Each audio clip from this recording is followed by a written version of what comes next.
卑詩省政府最近公布咗2015年嘅財政預算，提出咗連續3年嘅平衡預算，而且仲有好多嘅盈餘。有人話呢個時候省政府應該係提供更多嘅服務，但係省政府佢自己話應該嚟還債啦。到底邊樣啱邊樣唔啱呢？我哋今日週一長談特別請到我哋財政廳長麥德莊嚟同我哋現身說法，嚟一齊同我哋講下呢個熱門嘅話題。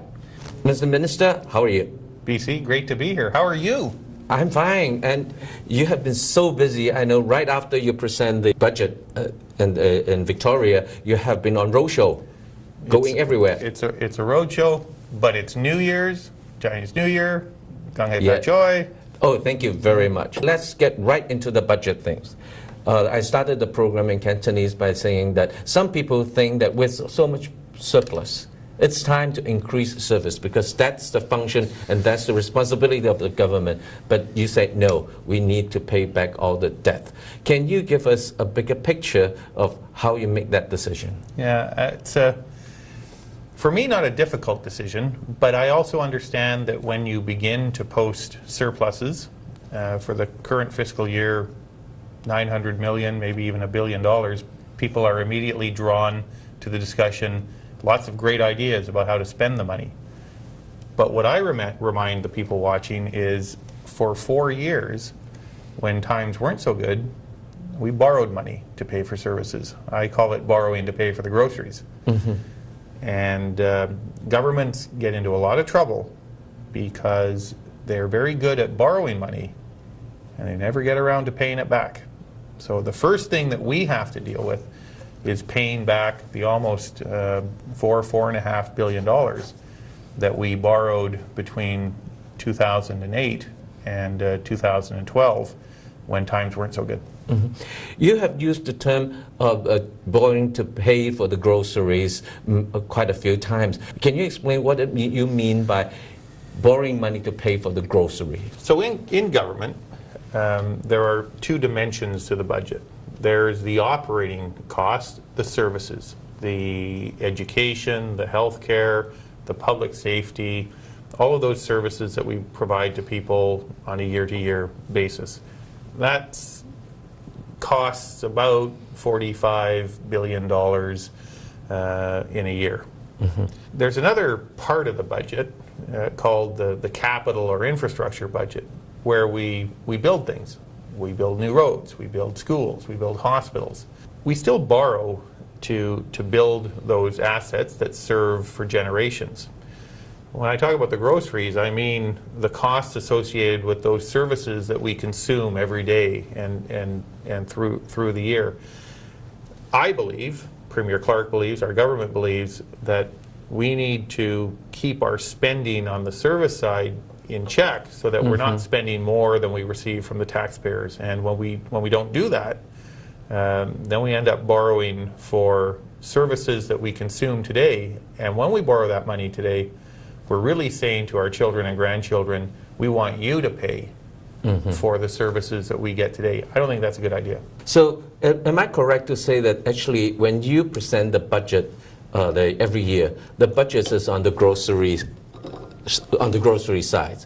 It's not the capital budget is not included in what you presented every year. It is, but I lay it out separately. So on the one hand, I say here's what our operating revenues and our operating costs are, and then secondly, here's on the capital side what we're spending on the building of assets. So in the budget I include both. Yeah, but to service the capital budget's interests, does that money also comes from the taxpayers' money, from operating side? For the taxpayer-supported debt, it's an excellent question. Yes. Because to service that debt, yes, it does come out of the operating side. And similarly, when we post a surplus, we take that money, back to your original question, and you have a choice. You can spend it on virtually anything you would like, or you can pay down that debt. And then next year, your operating debt is lower, and the amount of money you spend on interest servicing that debt is lower, and you have a little bit more for services. So although they are within the same big budget, but it's basically a separated accounting process. It's a separate accounting process, and the thing that I take some pride in is through the budget that we've tabled. By the end of this budget, our operating debt, not our infrastructure capital debt, but our operating debt will be at the lowest level in 25 years since 1990. I hate to compare or compete, but where do we rank among Canada's other provinces? Well, in terms of, we're probably the only province in Canada with a balanced budget and having a balanced budget next year, so that distinguishes us in a very positive way. Our debt levels are second only to Alberta, which is now beginning to borrow, Saskatchewan. So the three of us represent have the best debt portfolios. We compare very favorably, which is why BC, we are one of the few provinces that have a AAA credit rating. That report card that we get from bond rating agencies that compares us to other jurisdictions in Canada and other jurisdictions around the world, they give us the highest marks. So those highest marks, the AAA, we hear a lot of governments always bragging about we have a AAA credit. How does it help? Does it help you to get the best deal in borrowing money for the capital budget? That's exactly what it does, and there aren't many people able to brag about it anymore because there aren't many members of the club left. We are one, and we're proud of that. But you put your finger on the biggest advantage. Because we're AAA, the cost to borrow money to build that school in a community or build that hospital is lower than anywhere else. In fact, we now borrow at a lower rate than any other province in Canada, period.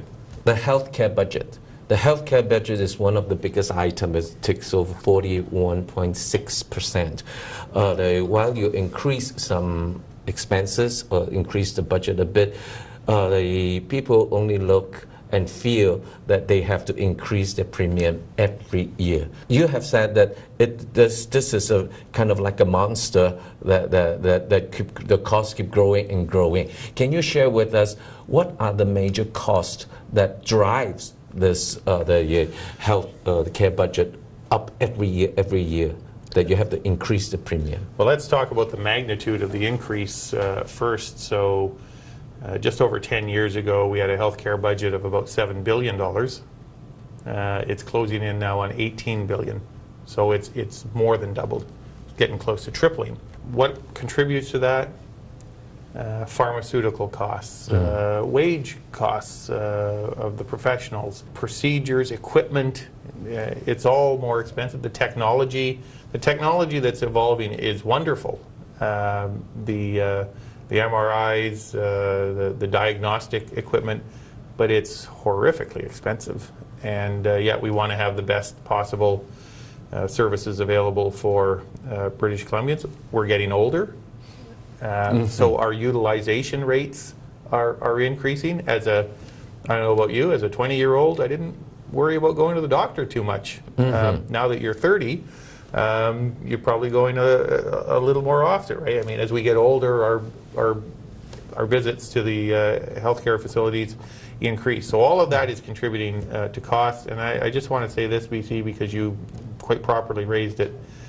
Next January, an individual is going to pay $3 more a month for their MSP premiums, their healthcare premiums. And you know what? It has gone up in the past. And it's going up again in January. I just want to remind people of this, though. Almost 1 million British Columbians don't pay MSP premiums, or a very significantly reduced amount, the lowest income. But what's the threshold? $22,000. So if you're making less than $22,000, you're not paying MSP premiums. What's the percentage of that population? Well, that's out of a population of 4.5 million. So not quite a quarter. But that's for the lowest income British Columbians. The increase isn't an issue because they're not paying it at all. For families, it's not $3, it's $6. So I acknowledge that, and I acknowledge the burden that represents. But I also have to be honest with people about the cost of providing the service has gone from $7 billion to $18 billion. And I can't pretend that we can conjure up that money out of nowhere. So while British Columbia has a premium cost, there are many provinces that nobody pays any premiums. What's the difference between British Columbia and the other province? Why we required a premium? I think you have talked about that, but can you elaborate it more? I can. So let's take an example. We have the lowest income tax rates anywhere in Canada, and if you make less than $122,000, you pay the lowest income tax rates in Canada. So let's do a bit of a comparison. For someone who is lucky enough to make $122,000, not everyone does that. But if you're living in British Columbia, you pay $10,000 provincial income tax on that income. And you pay, as an individual, $75 a month. If you were living in Quebec, you wouldn't pay $75 a month. Zero. Fair enough. Zero. Your income tax would be $18,000. $8,000 more. So I say to people, yes, there are provinces where there are no MSP premiums. Their income tax rates are dramatically higher than ours. So no one should pretend that the money, governments don't extract the money out of the pockets of taxpayers somehow. They do, and in other provinces they take a whole lot more than we do here in BC. So it's really a matter of which pocket you're taking the money. Well, and how deep do you want the government to reach into your pocket? Yes, thank you. Let's take a break. 我哋休息一陣，一陣間翻嚟再繼續同我哋財政廳長再傾下2015年嘅財政預算。